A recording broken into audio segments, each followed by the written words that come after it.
Hello learners, this is your trainer Ashwarya Seth welcoming you all once again to this educational YouTube platform that is Learn to Lead Tutorials UGC Online Mantra. Friends, this is the distinctive YouTube platform where India is virtually learning quality education at zero cost regarding various competitive exams like UGC NET, CTET, PTET, KVS, Master Cadre and much more. This channel is truly your channel guys, and I am very thankful to you all that for liking my videos on daily basis.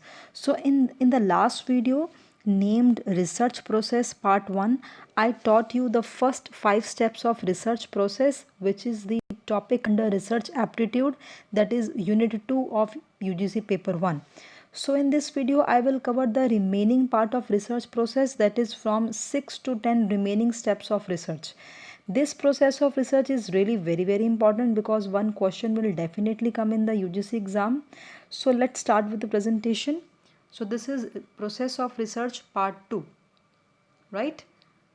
तो part 2 क्यों है? क्योंकि part 1 में जो मैंने कल launch की थी वीडियो, पार्ट 1 रिसर्च प्रोसेस में मैंने आपको पहले 5 स्टेप्स करवाए थे, तो मैं आपको उनका भी बता देती हूँ कि कौन कौन से 5 स्टेप्स हमने पहले किए हैं. स्टेप 1 है idea generation and formulation of research problem, ये स्टेप 1 था जो हमने किया. उसके बाद स्टेप 2 किया द लिटरेचर रिव्यू. स्टेप 3 करा उसके बाद एस्टैब्लिशिंग दी रिसर्च ऑब्जेक्टिव्स. उसके बाद स्टेप 4 किया फॉर्मुलेशन ऑफ हाइपोथेसिस और लास्ट में स्टेप 5 किया था प्रिपरेशन ऑफ रिसर्च डिज़ाइन. तो ये 5 स्टेप्स जो हैं वो हमने कल की प्रेजेंटेशन रिसर्च प्रोसेस पार्ट 1 में कर लिए हैं. If you haven't seen this video you can go through that video first, क्योंकि जब पहले 5 स्टेप्स आएंगे तभी आप नेक्स्ट जो है वो स्टेप्स कर पाएंगे. तो अगर नहीं देखी वीडियो तो कल की वीडियो मेरी देखिए जिसमें 5 स्टेप्स मैंने बहुत डिटेल में आपको समझाए हैं. तो अब इस वीडियो में 6 स्टेप्स से शुरू करते हैं. जब हम रिसर्च डिज़ाइन जो है वो फॉर्मुलेट कर लेते हैं, ठीक है जी, उसके बाद 6 स्टेप्स है सैम्पलिंग डिसीजन. सैम्पलिंग डिसीजन का मतलब होता है कि देखिए हर प्रॉब्लम में, कोई भी रिसर्च प्रॉब्लम है, ठीक है, उसमें पूरी की पूरी यूनिवर्स या पूरे का पूरा पॉपुलेशन लेना बहुत जो है वो डिफ़िकल्ट हो जाता है कि जहाँ से भी हमने डाटा कलेक्ट करना है वहाँ से हम कुछ सैम्पल्स ले लेते हैं. ठीक है जी, तो सैम्पल है क्या? पहले आप सैम्पल का एक मीनिंग देखें. Subset of the population that is selected for a study. ठीक है जी, पूरी पॉपुलेशन का थोड़ी सी हम क्या कर लें, उसमें से कुछ उसमें से ले लें, उठा लें. ठीक है, पॉपुलेशन में से एक उनका कुछ डिफरेंट पार्ट्स उठा लें. सारी पॉपुलेशन ना उठाएं, उसमें से उसके सब पार्ट्स उठा लें. ठीक है, स्टडी के लिए, रिसर्च स्टडी के लिए, तो उसको क्या बोलते हैं? सैम्पल हमने उठाया. और यहाँ पे क्या है? सैम्पलिंग. तो सैम्पलिंग क्या है? Process of choosing a representative portion of the entire population. अगर हम सैम्पल सिलेक्ट कर रहे हैं तो जिस तरह से हम सिलेक्ट कर रहे हैं उस वे को, उस मेथड को हम क्या बोलेंगे? सैम्पलिंग का मेथड. ठीक है जी, so it involve the selecting a group of people, events, behaviours और other elements with which to conduct a study. जिस टॉपिक के ऊपर स्टडी करनी है उसी टॉपिक का जो है हमने पॉपुलेशन में से जिससे हमने डाटा कलेक्ट करना है उसी पॉपुलेशन में से हमने डिफरेंट पार्ट्स जो है सब पॉपुलेशन जो है या सैम्पल्स जो है कलेक्ट कर लेने हैं ताकि हम अपना जो है डाटा कलेक्ट कर सकें. ठीक है जी, so it is a integral part of research methodology. बहुत ही क्रूशियल पार्ट है बिकॉज पूरी की पूरी पॉपुलेशन लेना, जहाँ पे रिसर्च प्रॉब्लम बहुत बड़ी है, लार्ज स्केल पे है, लार्ज स्केल पे पॉपुलेशन को, हर एक पॉपुलेशन के हर एक एलिमेंट को कैप्चर करना, इट्स क्वाइट इम्पॉसिबल. ठीक है जी, तो ये क्या है? सैम्पल और सैम्पलिंग का जो एक मैंने आपको मीनिंग क्लियर किया. लेकिन जो सैम्पलिंग प्लान है हमारा, जो जिस प्लान से हम सैम्पलिंग कर रहे हैं उस प्लान में हमें क्या क्या डिसीजन लेने पड़ते हैं मैं आपको बताती हूँ. सबसे पहले हम क्या करते हैं कि हम उस पॉपुलेशन को चूज़ करते हैं जिस पॉपुलेशन में से हमने जो है सैम्पलिंग करनी है या सैम्पल सेलेक्ट करने हैं. ठीक है, उस पॉपुलेशन को चूज़ करने के बाद हम फिर ये देखते हैं कि हमने कितना सैम्पल साइज़ लेना है. सैम्पल साइज़ का मतलब होता है कि कितने नंबर ऑफ़ यूनिट्स, कितने नंबर ऑफ़ मेंबर्स हमने पॉपुलेशन में जो हैं वो सैम्पल में रखने हैं. ठीक है जी, पॉपुलेशन के जो नंबर ऑफ़ यूनिट्स है वो सैम्पल में कितने रखने हैं.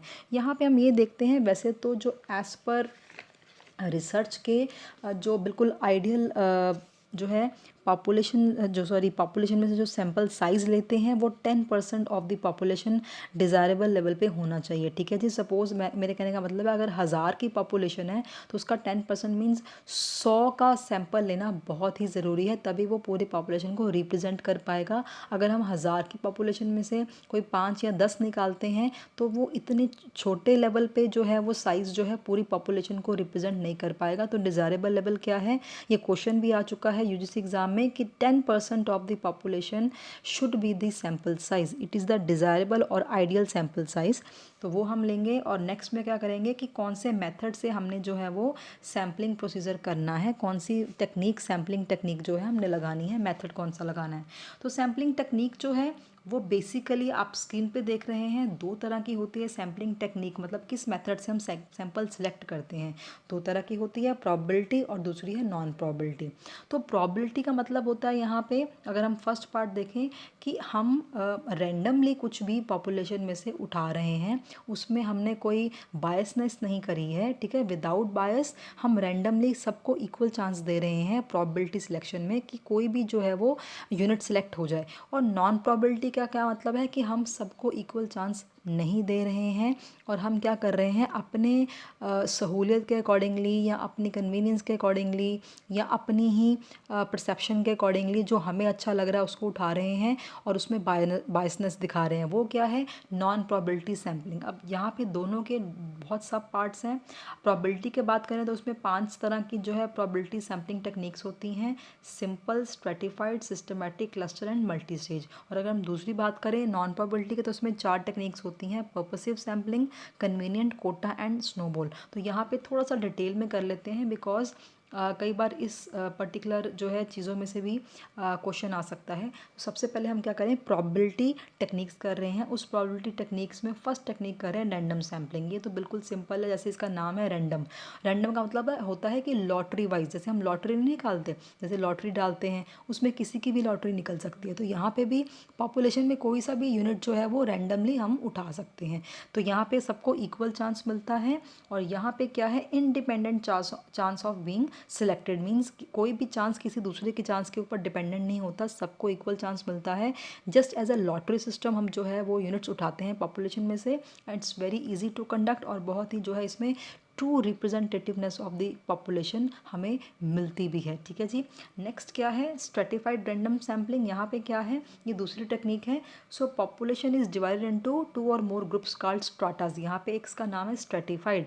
यहाँ पे डिफरेंट डिफरेंट पॉपुलेशन के हम स्ट्राटास बना लेते हैं। स्ट्राटास का मतलब है डिफरेंट डिफरेंट ग्रुप्स बना लेते हैं। अब ये ऐसा क्यों करते हैं, ये उस केस में जो है वो बहुत ही अच्छा रहता है जिस केस में पॉपुलेशन बहुत बड़ी हो, वास्ट हो, ह्यूज हो और साथ में क्या हो, उसमें जो है हेट्रोजीनियस यूनिट्स हों। हेट्रोजीनियस मीन्स सब यूनिट्स एक दूसरे से अलग अलग हों, बहुत ही वैरायटी हो उसमें।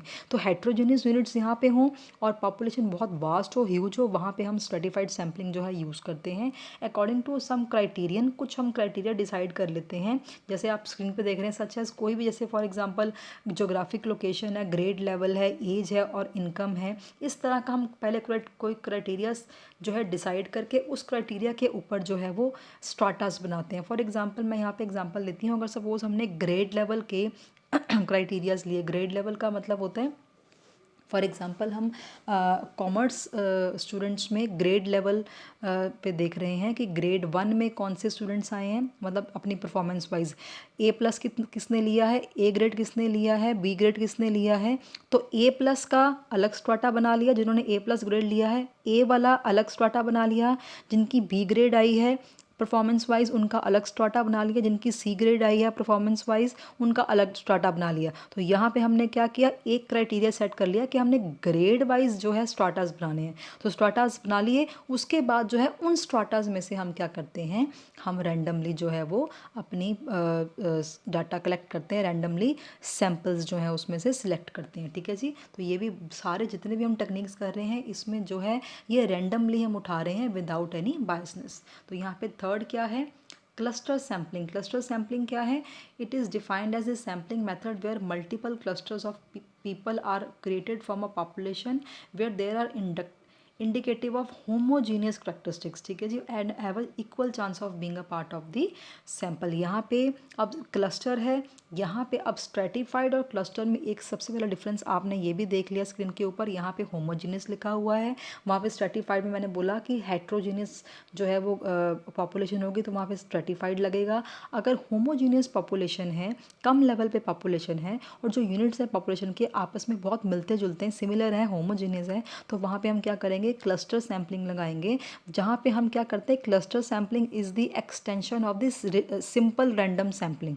सिंपल रैंडम सैम्पलिंग में क्या करते हैं, एक एक यूनिट रैंडमली उठा लेते हैं, यहाँ पे पूरा बंच का बंच, यहाँ पे पूरे ग्रुप्स के ग्रुप्स जो हैं वो रैंडमली उठा लेते हैं, तो वहाँ पे सिंपल रैंडम में एक यूनिट उठाते हैं, यहाँ पे पूरा जो है वो बंच या ग्रुप एट अ टाइम उठा लेते हैं होमोजीनियस जो है यूनिट्स का। तो ये क्या है, ये क्लस्टर में हम कर रहे हैं कि डिफरेंट डिफरेंट क्लस्टर्स उठा रहे हैं, डिफरेंट डिफरेंट ग्रुप्स उठा रहे हैं, लेकिन क्या कर रहे हैं, रैंडमली उठा रहे हैं और जिनमें होमोजीनियस जो है वो सिमिलरिटी है, ठीक है जी। तो ये क्लस्टर सैम्पलिंग हो गया। नेक्स्ट क्या, सिस्टमेटिक, यहाँ पे हर केथ टर्म या हर nth टर्म को हम उठा लेते हैं। फॉर एग्जांपल अब एक क्लास में गई तो मैंने कहा जो क्लास में अगर 50 स्टूडेंट्स बैठे हुए हैं तो हर फिफ्थ 5 का मल्टीपल जो है उठ जाए स्टूडेंट, मतलब मैं सेलेक्ट कर रही हूँ तो हर फिफ्थ यूनिट जो है वो उठ जाए और हर फिफ्थ स्टूडेंट उठ जाए, तो पहले फिफ्थ उठेगा, फिर 10th उठेगा, फिर 15th उठेगा, फिर 20th उठेगा, फिर 25th उठेगा। तो इस तरह से क्या है, हर nth टर्म मैंने उठा ली पॉपुलेशन में से और उसको मैंने सिलेक्ट कर लिया।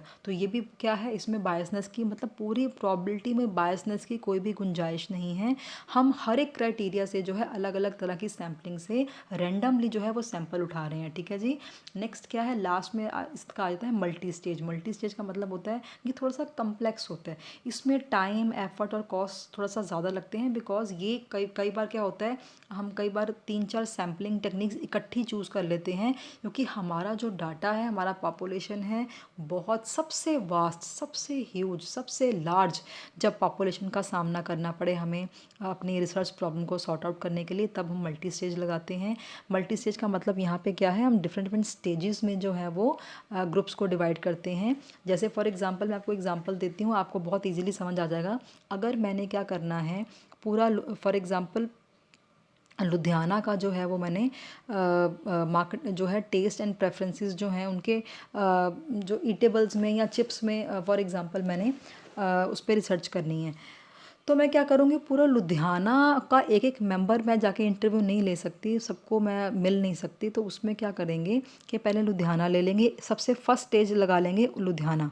सेकंड स्टेज में लुधियाना में से डिफरेंट डिफरेंट जो बड़े बड़े एरियाज़ हैं उसको सेकंड स्टेज में ले लेंगे, ठीक है। लुधियाना के जैसे डिस्ट्रिक्ट्स हैं, ठीक है जी, और डिफरेंट डिफरेंट टाउन्स हैं लुधियाना के, वो हम सेकंड स्टेज में ले लेंगे। उन टाउन्स में से फिर डिफरेंट डिफरेंट क्या कर लेंगे, मोहल्ला सेलेक्ट कर लेंगे, ठीक है। फिर फोर्थ स्टेज पे उन मोहल्लाज में से डिफरेंट डिफरेंट जो है वो स्ट्रीट्स कलेक्ट कर लेंगे। फिर स्ट्रीट में से क्या कर लेंगे हम, हाउस डिफरेंट डिफरेंट जो है हाउस सेलेक्ट कर लेंगे। तो ये क्या है, हम मल्टी स्टेज में, मतलब बहुत बड़ा चीज़ है उसको फिर छोटा कर लिया, फिर और छोटा कर लिया, फिर और छोटा कर लिया। इससे क्या होगा, पूरी पॉपुलेशन की सर्वे नहीं कर सकते, बट यहाँ पे क्या है, पॉपुलेशन का जो है स्क्रूटिनाइज होके हमें लास्ट जो है प्रोडक्ट पे आके हम उसको जो है डाटा कलेक्ट कर लेते हैं। तो ये क्या है, ये मल्टी स्टेज सैम्पलिंग है, बहुत कम्प्लेक्स होती है, इसको तभी लगाते हैं, वैसे तो हम यूज़ बहुत कम करते हैं, लेकिन तब लगाते हैं जब हमें पता है कि डाटा इतना वास्ट है कि हम सबको हम कैप्चर करना तो बिल्कुल हमारे लिए मुश्किल है। तो ये क्या है, सैम्पलिंग टेक्निक्स होगी प्रॉबिलिटी की। नेक्स्ट क्या है, नॉन प्रॉबिलिटी की। नॉन प्रॉबिलिटी का मतलब है यहाँ पे कि हम रैंडमली सिलेक्ट नहीं कर रहे हैं, हम नॉन रैंडम सिलेक्शन कर रहे हैं। इसमें भी हम 4 मेथड्स करेंगे। कन्वीनियंस है, कन्वीनियंस का मतलब है accidental sampling, it involves the non random selection of subjects, ठीक है जी, based on their availability and convenience of the accessibility. हम क्या करेंगे, अपने कन्वीनियंस के अकॉर्डिंगली हम कोई भी पॉपुलेशन में से कोई भी जो है सैंपल उठा लेंगे, कोई भी यूनिट उठा लेंगे अपनी कन्वीनियंस के अकॉर्डिंगली, उसको कन्वीनियंस बोलते हैं या एक्सीडेंटल बोलते हैं, ठीक है जी। नेक्स्ट क्या है, कोटा सैम्पलिंग भी हमें हम क्या करते हैं, involves the non random selection of the elements based on the identification of specific characteristics to increase the sample's representativeness. यहाँ पे क्या है कि हम कुछ स्पेसिफिक फीचर्स के अकॉर्डिंगली या नेचर के अकॉर्डिंगली हम क्या करेंगे, किसी भी पॉपुलेशन में से जिस जिस यूनिट की जिस जिस सैम्पल की करेक्टरिस्टिक से हम प्रभावित होते हैं, जिससे हम अट्रैक्ट हो जाते हैं, उनका कोटा सेलेक्ट कर लेते हैं, बाकियों को छोड़ देते हैं। ठीक है, तो यहाँ पे भी क्या है, हम नॉन रैंडम सिलेक्शन कर रहे हैं, तो ये क्या है, कोटास, उसके कोटास डिसाइड कर लेते हैं, तो ये इसको क्या बोलते हैं, कोटा सैम्पलिंग। नेक्स्ट क्या है, पर्पसिव और जिसको हम कहते हैं जजमेंटल सैम्पलिंग। जजमेंटल सैम्पलिंग जो है, इसमें हम क्या करते हैं, अपने हिसाब से क्या करते हैं, अपनी जजमेंट्स के अकॉर्डिंगली या अपने पर्पस सॉल्व, जो भी पॉपुलेशन का यूनिट हमारा पर्पस सॉल्व कर रहा है, जो हमारे अकॉर्डिंगली हमें आंसर्स प्रोवाइड कर रहा है, उन रिस्पोंडेंट्स को हम सिलेक्ट कर लेते हैं, बाकियों को छोड़ देते हैं। जो हमारे एंटी हो रहे हैं, जो हमें प्रॉपर आंसर नहीं दे पा रहे हैं, उनको हम छोड़ देते हैं। हम अपने पर्पस के अकॉर्डिंगली हम क्या करते हैं, अपनी जजमेंट के अकॉर्डिंगली जो हमें अच्छा प्रोस्पेक्ट दिखाई दे रहा है, जो हमें अच्छा यूनिट या सैंपल दिखाई दे रहा है पॉपुलेशन में से, उसको हम सिलेक्ट कर रहे हैं, उसका रिस्पॉन्स ले रहे हैं, बाकियों को छोड़ रहे हैं। तो ये भी क्या है, हमारा क्या बायसनेस जो है वो शो करता है। तो यहाँ पे हम सबको पार्टिसिपेशन का इक्वल चांस नहीं दे रहे हैं। यहाँ पे क्या है, हम अपनी जजमेंट के अकॉर्डिंगली और अपनी नॉलेज के अकॉर्डिंगली जो हमें भा रहा है, जो हमें अच्छा लग रहा है, सूट कर रहा है, उसको हम सिलेक्ट कर रहे हैं, बाकियों को रिजेक्ट कर रहे हैं। ठीक है, और लास्ट में इसके आ जाता है स्नोबॉल सैम्पलिंग। ये भी जो है वो फोर्थ टेक्निक है नॉन रैंडम सिलेक्शन की। फोर्थ टेक्निक है, जैसे आप बिल्कुल स्नोबॉल का एक आप डायग्राम मैंने आपको वहाँ ऊपर बना के दिखाया हुआ है, जहाँ पे आप देख रहे हो कि एक पर्सन है, फिर दो पर्सन हुए, फिर दो से जो है वो तीन तीन के ग्रुप्स बन के, फिर उसके बाद यहाँ पे क्या है, स्नोबॉल सैम्पलिंग, मतलब इसको हम क्या कहते हैं, चेन रेफरल भी कहते हैं। स्नोबॉल आए या चेन रेफरल आए, दोनों का एक ही मीनिंग है। ठीक है, चेन रेफरल या स्नोबॉल का मतलब क्या होता है कि हम किसी भी कोई भी हमारा जो रिस्पोंडेंट है, क्लाइंट है, उसकी इंटरव्यू लेते लेते उससे ही रेफरेंस ले रहे हैं कि आप अपने रेफरेंस के अकॉर्डिंगली आप जितना भी आपका सर्कल है उसके पर्सन्स भी हमें दे दें, उनसे भी हम जो है वो डाटा कलेक्ट कर लें। मतलब हम क्या कर रहे हैं, रेफरेंस के अकॉर्डिंगली किसी अपनी जो है वो अपने हिसाब से डाटा कलेक्ट कर रहे हैं। ठीक है जी, जैसे हमने क्या किया, जिसको हम जानते हैं उसकी इंटरव्यू ले ली पहले, फिर उसको बोलते हैं कि जिसको आप जानते हो 10-15 जो भी आपके सर्कल में आपके रिलेटिव्स हैं, फ्रेंड्स हैं, उनका भी नाम दे दीजिए, उनसे हम डाटा हम कलेक्ट कर लेते हैं। तो हम क्या कर रहे हैं, यहाँ पे नॉन रैंडम कर रहे हैं, हम रैंडम सिलेक्शन नहीं कर रहे। जहाँ जहाँ भी हम जा रहे हैं, थोड़ा थोड़ा जो है ग्रुप है, जो भी हम उनको बता रहे हैं या उनसे डाटा ले रहे हैं, उनको उनकी रेफरेंस से ही आगे जाके हम डाटा सेलेक्ट कर रहे हैं। तो यहाँ पे क्या कर रहे हैं हम अपने ये भी हमारी कन्वीनियंस के अकॉर्डिंगली आ गया, हमारी अपनी जो है वो सब्जेक्टिविटी अकॉर्डिंगली जो हमने डाटा कलेक्ट कर लिया। तो ये सारे क्या हैं, ये चार चीज़ें हैं जो नॉन रैंडम सैम्पलिंग का है। तो यहाँ पे हम इन डिफरेंट टेक्निक से जो है, डिफरेंट मेथड से जो है वो डाटा कलेक्ट कर लेते हैं। सैम्पलिंग करके मींस पूरी पॉपुलेशन को कैप्चर करना बहुत मुश्किल है, उसमें से सैम्पल्स के अकॉर्डिंगली हम जो है कलेक्शन कर लेते हैं। तो यहाँ पे हम डाटा कलेक्ट कर लेते हैं। तो डाटा कलेक्ट करने के बाद जो नेक्स्ट जो आता है वो स्टेप नंबर 7 आता है, जो आप स्क्रीन पे देख रहे हैं, methods and techniques of data collection. वहाँ पे हमने सैम्पलिंग करी थी अभी, तो यहाँ पे हम अभी जो है सैम्पल जो हमने उठाए हैं उनसे हमने डाटा कलेक्ट करना है फाइनली। ठीक है जी, तो डाटा होता क्या है, बेसिकली डाटा कोई भी रिकॉर्ड्स हो सकते हैं, कोई भी इन्फॉर्मेशन है जो आप किसी भी फॉर्म में कलेक्ट कर सकते हो, नंबर्स की फॉर्म में कलेक्ट कर सकते हो, कोई फिगर्स हैं, फैक्ट्स हैं, स्टैटिस्टिकल वैल्यूज़ हैं, न्यूमेरिकल्स हैं, न्यूमेरिक वैल्यूज़ हैं, या टेक्सचुअल वैल्यूज़ हैं, कुछ भी आप ले सकते हो। Data can be anything which is solving your research purpose. तो यहाँ पे collection of data, classification of data means data किस तरह से हम कौन कौन से सोर्सेज से ले सकते हैं। एक दो तरह के सोर्सेज वैसे होते हैं, प्राइमरी और सेकेंडरी। ठीक है, तो डाटा हम या तो प्राइमरी सोर्सेज से लेंगे, प्राइमरी डाटा जिसको हम बोलते हैं, या सेकेंडरी सोर्सेज से लेंगे जिससे हम सेकेंडरी डाटा बोलते हैं। तो अब देखते हैं स्क्रीन के ऊपर कि हम डाटा कलेक्शन किस तरह से कर रहे हैं। फाइनली प्राइमरी डाटा क्या होता है कि collected by the investigator himself. ठीक है जी, for the purpose of specific inquiry और स्टडी। यहाँ पे क्या है कि यहाँ पे एक बिल्कुल फ्रेश हैंड डाटा है, बिल्कुल फर्स्ट हैंड डाटा है, फ्रेश डाटा है, जो रिसर्चर या इन्वेस्टिगेटर इन्वेस्टिगेटर खुद कलेक्ट करता है, दूसरों को कलेक्ट करने के लिए नहीं बोलता, खुद कलेक्ट करता है, ठीक है जी, अपने एफर्ट से, अपना टाइम डिवोट करके, अपने रिसोर्सेज लगाकर, और बिल्कुल फ्रेश हैंड डाटा होता है, फर्स्ट हैंड डाटा होता है, ठीक है जी। अब ये डाटा कलेक्ट करने के डिफरेंट डिफरेंट मेथड्स आप स्क्रीन के ऊपर देख रहे हैं। ऑब्जर्वेशन के थ्रू कर सकते हैं, इंटरव्यूइंग के थ्रू कर सकते हैं, क्वेश्चनियर या शेड्यूल्स, ये 4 तरह के मेन मेथड्स होते हैं प्राइमरी डाटा कलेक्शन करने के। अब ऑब्जर्वेशन क्या है कि हम खुद रिस्पोंडेंट्स को ऑब्जर्व करके जैसे जैसे वो जिस सिचुएशन में किस तरह से रिएक्ट कर रहे हैं, ठीक है जी, तो उसका हम उनको पूछते नहीं हैं जाके, कुछ क्वेश्चंस नहीं पूछ रहे, बस उनका बिहेवियर ऑब्जर्व कर रहे हैं और ऑब्जर्वेशन से हम जो है डाटा कलेक्ट कर रहे हैं। तो ये फर्स्ट मेथड है, भी फर्स्ट हैंड मेथड है, फर्स्ट मेथड है। दूसरा क्या है, इंटरव्यूइंग। इंटरव्यूइंग में क्या होता है, पर्सनल इंटरव्यूज़ या टेलीफोनिक इंटरव्यूज़। या तो हम खुद जाके डाटा कलेक्ट कर रहे हैं पर्सनली, जो है फेस टू फेस इंटरव्यू ले रहे हैं, या फिर जो है वो फ़ोन के ऊपर जो है वो इंटरव्यूज़ ले रहे हैं। इस तरह से भी डाटा हम कलेक्ट कर रहे हैं, बट ये क्या, कौन सा डाटा है, prime data, first hand data हम कलेक्ट कर रहे हैं। फिर क्या है, क्वेश्चनियर्स। क्वेश्चनियर्स का मतलब होता है कि आपने क्वेश्चनियर देखा होगा, कुछ 15-20 क्वेश्चंस होते हैं उसमें, और उसको जो है हम फिल करते हैं, ठीक है जी। हर क्वेश्चन के नीचे जो है 4 ऑप्शंस दी होती हैं, और वहाँ से आप देखते हो कि आपने कौन सी जो है टिक करनी है ऑप्शन। और क्वेश्चनियर से भी हम डाटा कलेक्ट कर सकते हैं, ये भी फर्स्ट हैंड जो है वो सोर्स है डाटा कलेक्शन का। और यहाँ पे नेक्स्ट है शेड्यूल। शेड्यूल से भी, शेड्यूल देखिए मैं आपको बताती हूँ, शेड्यूल और questionnaires one and the same thing he होते हैं, लेकिन एक डिफरेंस होता है।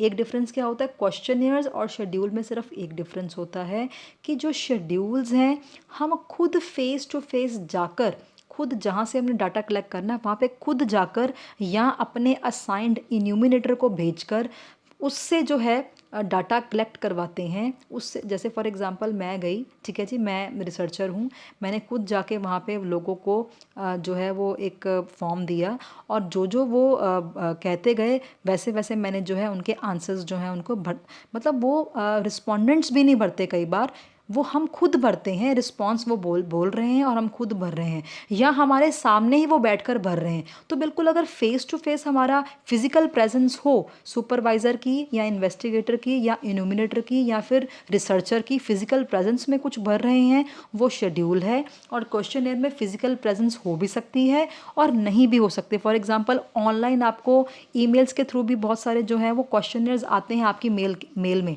ठीक है जी। तो वो भी क्या है, online offline questionnaire face to face हो भी सकते हैं, नहीं भी हो सकते, ठीक है। फिजिकल प्रेजेंस जो है क्वेश्चनियर में मे और मे नॉट भी, लेकिन शेड्यूल में क्वेश्चंस को भरवाने के लिए फिजिकल प्रेजेंस बहुत ही ज़रूरी है। तो ये इस तरह से हम क्या करते हैं, प्राइम डाटा कलेक्शन करते हैं। अब सेकेंडरी डाटा क्या है, जो प्राइम डाटा नहीं है, जो फ्रेश डाटा नहीं है, वो हमने कलेक्ट नहीं किया होता, वो पहले से ही किसी और ने कलेक्ट किया होता है, ठीक है। उस किसी और के कलेक्ट किए हुए डाटा को हम यूज़ करते हैं, तो वो हमारे लिए क्या बन जाता है, सेकेंडरी सोर्स ऑफ डाटा, ठीक है जी। तो इसमें आप बहुत सारे स्क्रीन के ऊपर देख रहे हैं, वेरियस पब्लिकेशन सेंट्रल और स्टेट गवर्नमेंट की, वहाँ से हम कुछ डाटा ले रहे हैं, फॉरेन गवर्नमेंट या इंस्टीट्यूशन की, वहाँ से हम कुछ डाटा ले रहे हैं, ट्रेड जर्नल्स होते हैं, टेक्निकल जर्नल्स होते हैं, बुक से, मैगजीन से, न्यूज़पेपर से, रिपोर्ट से, पब्लिकेशन से, सेंसस रिपोर्ट्स है, ठीक है जी, reports prepared by the research scholars, ये सारे जो है सेकेंडरी डाटा के जो है वो सोर्सेज हैं। अब सेकेंडरी डाटा में भी 2 तरह के होते हैं, पब्लिश्ड एंड नॉन पब्लिश्ड,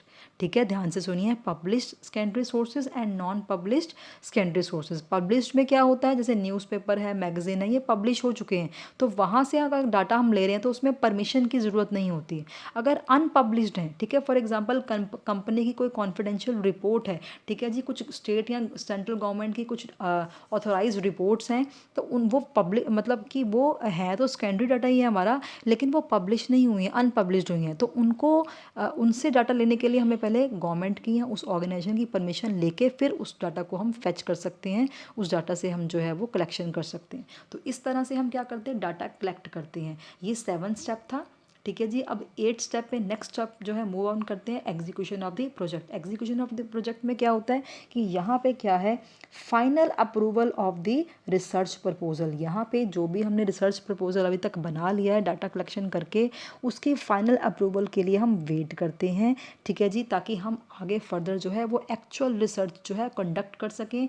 सो यहाँ पे execution of the project is a very important step in the research process. If the execution of the project proceeds on the correct lines the data to be collected would be adequate and dependable. The researcher should see that project is executed in a systematic manner and in time. If the data should be made for the proper coded. यहाँ पे मतलब सारा कुछ ये कह रहे हैं कि आपका अब एक जो है वो रिसर्च प्रपोजल बन चुका है, ठीक है। अभी ये फाइनल रिपोर्ट नहीं है, ये फाइनल रिपोर्ट नहीं है। यहाँ पे क्या बनाया है आपने, एक छोटा सा रिसर्च प्रपोजल बनाया है यहाँ तक के स्टेप्स को करके, ठीक है। अब ये रिसर्च प्रपोजल आप प्रेजेंट करेंगे अपने गाइड को और अपने जो है रिसर्च सीनियर को।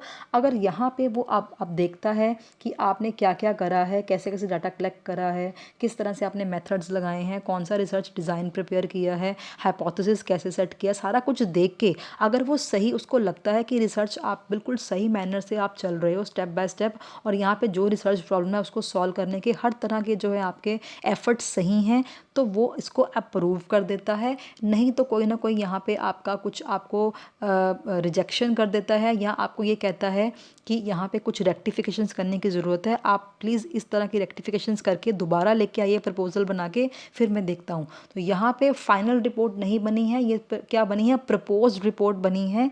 क्या है, ये रिसर्च प्रपोजल बना है जो हमने अब अभी अप्रूवल के लिए जो है वो प्रेजेंट करा है, ठीक है जी। तो यहाँ पे सब कुछ अच्छा अच्छा होना चाहिए तभी जो है अप्रूवल मिलेंगे, अदरवाइज जो है रिजेक्शन का भी हम सामना कर सकते हैं। यहाँ पे क्या है, नेक्स्ट अगर वो अप्रूव हो जाती है, ठीक है, फिर हम नेक्स्ट स्टेप पे जाते हैं 9th स्टेप के ऊपर। अगर वो रिजेक्ट हो जाती है तो फिर हम शुरू से फिर दोबारा से स्टेप करेंगे, ठीक है जी। दोबारा से फिर से फर्स्ट स्टेप पे आ जाएंगे रिसर्च प्रोसेस के। अगर वो अप्रूव हो जाती है तो फिर हम 9th स्टेप पे आ जाएंगे, जिसका मतलब है analysis and the interpretation of the data. Approval के बाद अब जो डाटा हमने कलेक्ट किया होता है उन डाटा के ऊपर प्रॉपर हमने स्टैटिस्टिकल फिगर्स लगाकर, स्टैटिस्टिकल मेथड्स लगाकर, स्टैटिस्टिकल फार्मूलाज लगाकर उनको एनालाइज करते हैं, इंटरप्रेट करते हैं कि जो हमारा डाटा है, जो हमारे डाटा फाइंडिंग्स हैं, रिजल्ट्स हैं, वो एक्यूरेट निकल रहे हैं कि नहीं निकल रहे। यहाँ पे जितने भी हमने फार्मूलाज लगाने हैं बहुत ही हमने अप्रोप्रिएट लगाने हैं, ताकि फॉर एग्जांपल यहाँ पे अगर हमने 2-3 वेरिएबल्स का जो है वो कोरिलेशन देखना है ना, तो कोरिलेशन के हमने हो सकता है कार्ल पियर्सन का कोई फार्मूला लगा लें, ठीक है जी, या किसी और तरह का कोरिलेशन को फाइंड आउट करने के लिए जो भी स्टैटिस्टिकल मेजर्स लगाने हैं एनालिसिस में लगाते हैं। उसके बाद एनालिसिस करके जो है प्रॉपर डाटा को कंपाइल करके समराइज़ करके हम क्या करते हैं, उनकी इंटरप्रिटेशंस करते हैं, रिसर्च फाइंडिंग्स देखते हैं कि प्रॉपर जो है वो इंटरप्रिटेशंस जो है जो हमारी रिसर्च प्रॉब्लम है उसको जो ये रिजल्ट निकल रहा है, प्रॉब्लम का सल्यूशन प्रॉपर निकल रहा है कि नहीं निकल रहा है। यहाँ पे प्रॉपर जो है वो हम जो है एक्चुअल को स्टैंडर्ड से मैच करके फिर जो रेक्टिफिकेशंस करने वाली होंगी उसमें हम करेंगे, ठीक है जी। यहाँ पे इंटरप्रिटेशंस करने के बाद लास्ट स्टेप है ये रिसर्च प्रोसेस का, this is the preparation and presentation of the final research report. अब हमने क्या कर लिया, प्रॉपर एनालाइजेशन कर लिया, प्रॉपर जो है वो फार्मूलाज अप्लाई कर लिया, हर एक चीज़ कर ली। लास्ट में हमने क्या कर देना है, फाइनल रिसर्च रिपोर्ट जो है वो बिल्डअप कर देनी है। ये फाइनल रिपोर्ट है, ये क्या है, फाइनल रिपोर्ट, ठीक है जी। यहाँ पे क्या है, findings are presented open by the research objectives should be clear and concise way, it is a report that communicates properly the result to the clients. कहने का मतलब ये है कि ये रिटन डॉक्यूमेंट है, फाइनल रिपोर्ट है, जहाँ पे रिसर्च की हर तरह की डिटेल दी जाती है। इस रिपोर्ट में स्कोप रिसर्च का लिखा जाता है, पर्पस लिखा जाता है, ऑब्जेक्टिव्स लिखे जाते हैं, जो हाइपोथेसिस सेट किया होता है वो लिखा जाता है, मेथोडोलॉजीज जो अडॉप्ट करी हैं वो इसमें शो करी होती हैं, फाइंडिंग्स जो है रिसर्च फाइंडिंग्स वो शो करी होती हैं, कुछ रिसर्च लिमिटेशंस होती हैं वो शो करी होती हैं, ठीक है जी, कुछ रिसर्च रिकमेंडेशंस होती हैं वो शो करी होती हैं। हर एक चीज़ रिटन डाउन जब हम कर लेते हैं अप्रूवल के बाद, एनालिसिस के बाद, इंटरप्रिटेशन के बाद, फाइनल रिजल्ट रिपोर्ट बनती है, रिसर्च रिपोर्ट बनती है, वो ये है, ये 10th स्टेप है। तो यहाँ पे रिपोर्ट बन चुकी है रिसर्च की, यहाँ पे आके रिसर्च जो है हमारी कंप्लीट होती है, ठीक है जी। तो यहाँ तक हमने पूरे का पूरा जो है स्टेप, पूरे 10 स्टेप्स करे रिसर्च प्रोसेस के, जहाँ पे हमने क्या किया था। पहले तो आपको मैं दोबारा बता देती हूँ, एक बार फिर से सुन लीजिए। हमने कल की वीडियो में पहले 5 स्टेप्स करे थे, आज की वीडियो में फ्रॉम 6 स्टेप टू 10 स्टेप्स करें रिसर्च के। एक बार दोबारा से मैं आपको क्रम बता देती हूँ रिसर्च का। सबसे पहले हमने क्या किया, idea generation and formulation of the research problem. दूसरा स्टेप हमने करा था द लिटरेचर रिव्यू। थर्ड किया था establishing the research objectives. Fourth किया था formulation of the hypothesis. 5th step किया था preparation of research design, 6th step किया था sampling decision, 7th step is the methods and techniques of data collection, 8th step is the execution of the research proposal या research project, 9th is the analysis and the interpretation of the data and 10th is the preparation and presentation of the final research report. तो ये क्या है, proper sequence है steps की research process की। तो यहाँ पे आज मुझे लगता है कि आपको बिल्कुल क्लियर हो चुका होगा। ये वीडियो पार्ट 2 है रिसर्च प्रोसेस की। कल जो मैंने वीडियो लॉन्च करी थी वो पार्ट 1 है। दोनों बिल्कुल इकट्ठे मिलके देखिए। अगर आपने ये देखनी है तो पहले वो आपको देखनी पड़ेगी, ताकि उसके 5 स्टेप्स के बाद आज का छठा स्टेप्स जो है हमने करा है 10th स्टेप तक। तो बहुत इंपॉर्टेंट है। आज के लिए इतना ही। हम कल नई वीडियो लॉन्च करेंगे रिसर्च के नए टॉपिक की। तो तब तक के लिए आप इसको समझिए ध्यान से, और कोई डाउट रह जाए तो आप मुझे 9888066275 या कमेंट बॉक्स में कमेंट कर सकते हैं। और हमारे मोर एजुकेशनल वीडियोस के हमें आप इंस्पायर करें, हमें मोटिवेट करें, ताकि हम हर रोज़ हम नई नई वीडियोस डालें और बिल्कुल क्रोनॉलॉजिकल ऑर्डर में डाल रहे हैं। ठीक है जी, ताकि आपका कोई भी टॉपिक मिस ना हो जाए यूजीसी के पर्सपेक्टिव से। पहले मैंने टीचिंग एप्टीट्यूड कंप्लीट करवाया आपको एक एक टॉपिक क्रोनॉलॉजिकल ऑर्डर में। अब आपका रिसर्च एप्टीट्यूड जो है मैं आपको कवर करवा रही हूँ क्रोनॉलॉजिकल ऑर्डर में। तो ज़रूर देखिए, कोई वीडियो मिस मत करें। ठीक है जी, और प्लीज़ हमें सब्सक्राइब करें, ज़्यादा से ज़्यादा शेयर करें इस चैनल को, ताकि हम इंस्पायर हों कि आप आगे से आगे हम आपकी वीडियोज़ जो हैं अपलोड कर पाएँ। ठीक है जी, so thank you for now and thank you so much. God bless you all.